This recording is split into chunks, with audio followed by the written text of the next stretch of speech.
پھر دوبارہ اندھیرے کا دور شروع ہوا۔ یہ پچھلے دور میں کچھ اسلامائزیشن ہوئی، اللہ کے نبی کی بات ہونا شروع ہو گئی، ایاک نعبد و ایاک نستعین کا ترانہ ساری قوم کو یاد کروایا گیا، سیرت النبی کی باتیں ہوئیں اور یکساں نظام تعلیم کی باتیں ہوئیں، پھر دوبارہ اسلامیات کو، پھر دوبارہ دینیات کو اسلام کی کتابوں میں شامل کیا گیا۔ تھوڑا قرارداد مقاصد کے اندر وائبریشن لائی گئی، قرارداد مقاصد کو ہلایا گیا، ریاست مدینہ کا تصور انٹروس کا کروایا گیا کہ ہم مدینے کی ریاست کریں گے چاہے جتنا بھی عمل درآمد ہوا۔ لیکن مجھے طارق جمیل صاحب کی وہ بات بڑی اچھی لگتی ہے، کہتے ہیں تم میرے اوپر تنقید نہ کرو کہ میں اس کی بات کر رہا ہوں، میں اس کے لیے دعا کر رہا ہوں۔ کہتا ہے میں اس لیے دعا کر رہا ہوں کہ پاکستان کی 75 سالہ تاریخ میں کبھی کسی مدینے گئے تو بہت ہیں، مدینے گئے سب ہیں، لیکن مدینے کی بات کسی نے نہیں کی، مدینے والے کی بات کسی نے نہیں کی۔ کہتا ہے آخر چلو جتنا بھی عمل، بات تو ہوئی، چیپٹر تو کھلو، کتاب جو خالی تھی، صفحہ جو سفید تھا، جو ہر طرف اندھیرا تھا، ہر طرف کفر اور الہات چھایا ہوا تھا، امریکہ کی غلامی تھی، IMF کے قرضوں کی شرائط کی بنیاد پر پاکستان کے اندر اسلام کے دروازوں کو بند کیا جا رہا تھا۔ وہ کہتے ہیں چلو کچھ تو کھلا ہے نا، کچھ تو شروع ہوا ہے۔ میرے محترم بھائیوں، وہ بھی بینہ طور پر، مبینہ طور پر، واضح طور پر آج بڑی کوششیں ہو رہی ہیں کہ کسی نہ کسی طریقے سے ہم یہ ثابت کر دیں کہ پچھلی حکومت کے خلاف سازش نہیں ہوئی،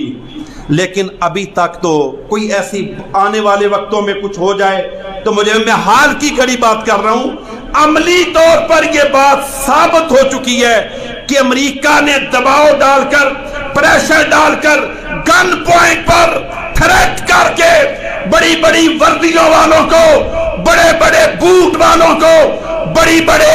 اپنی طاقت کے دعوے کرنے والوں کو باقاعدہ طور پر دھمکا کر، ڈرا کر تمام لوگوں کو کہا کہ خبردار جو پاکستان میں اسلام کا نام لے گا،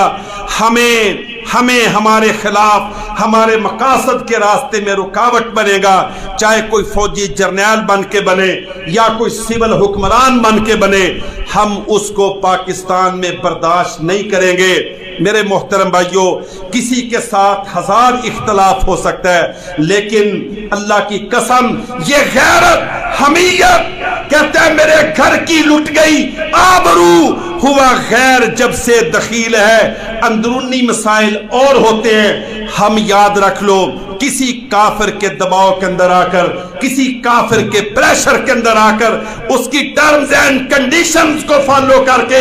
اس کی پالیسی کو فالو کر کے اگر ہم نے اس کی پالیسی کو مان لیا تو یاد رکھ لو اطیع اللہ و اطیع الرسول پھر کہاں جائے گا؟ پھر یہ سیاسی نعرہ ہے کہ اللہ کی اطاعت کرو، اللہ کے رسول کی اطاعت کرو۔ لیکن میری گزارش ہے کہ جن کے دلوں میں اسلام کے جذبے ہیں، جن کے دلوں میں قرآن کی روشنی ہے، جن کے سینے توحید سے منور ہیں، جن کے عقیدوں کے اندر اللہ کی توحید کا علم ہے، انشاءاللہ ہم نے یہ پاکستان اپنی اللہ کے فضل و کرم سے ارتقائی، مستقل اور اپنی تبدیلیوں کی طرف گامزن ہے۔ انشاءاللہ یہ پاکستان اپنی پیوریفیکیشن کی طرف جا رہا ہے، یہ پاکستان اپنی بہتری کی طرف گامزن ہے۔ ان باتوں کو کبھی اچھالا نہیں جاتا تھا، یہ باتیں کبھی زیر بحث نہیں آتی تھیں، یہ باتیں کبھی عوام کی زبانوں پر نہیں آتی تھیں، یہ باتیں کبھی عوام کے اندر گردش نہیں کرتی تھیں۔ امریکہ کے خلاف بات کرنا ایک اچنبے کی بات ہوتی تھی، لیکن طالبان نے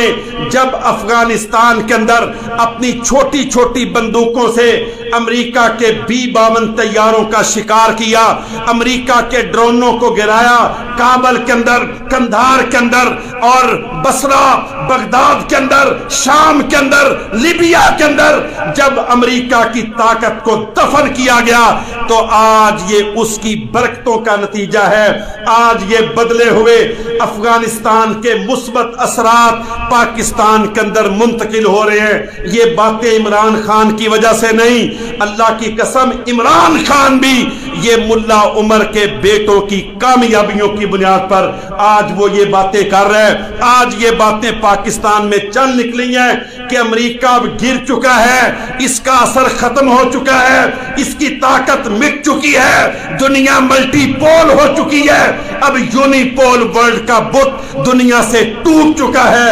انشاءاللہ مسلمان اب اپنے آپ کو ری آرگنائز کرنے جا رہے ہیں، مسلمان منظم ہونے کے لیے جا رہے ہیں، اسلام اٹھنے کے لیے جا رہے ہیں، اور انشاءاللہ یہ پاکستان عالم اسلام کی نمائندگی کر کے دنیا کی آنکھوں میں آنکھیں ڈال کر انشاءاللہ ان تمام غداروں کو، تمام مکاروں کو، تمام کافروں کے ہرکاروں کو، چاہے وہ کسی ادارے کے اندر ہیں یا کسی پولیٹکس کے اندر ہیں، ان تمام کے بتوں کو گرا کر انشاءاللہ محمد علی جناح کا پاکستان، قائد اعظم کا پاکستان، علامہ اقبال کا پاکستان، مولانا محمد علی جوہر کا پاکستان، فاطمہ جناح کا پاکستان، شیر بنگال مولوی فضل حق کا پاکستان، وہ جینین اوریجنل غیرت مند کلمے والا پاکستان انشاءاللہ دوبارہ بننے جا رہا ہے۔ اللہ رب العالمین